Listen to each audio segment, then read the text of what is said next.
In this tutorial, I will show you how to use the inbox.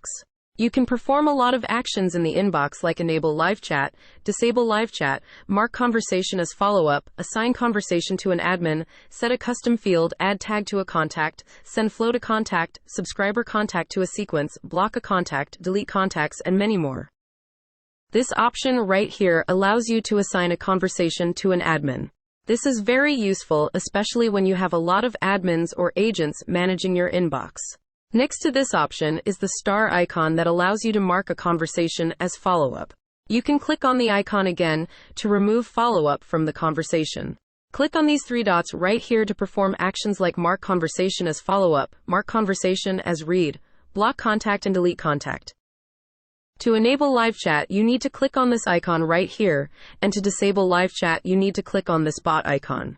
This will always show up whenever the bot is active, meaning live chat is disabled. On the right side here, we have the contact information, which includes the contact picture, name, email, phone number, and many more. Also in this section, you can edit the contact information, set custom fields, add tag to the contact, and subscribe the contact to a sequence.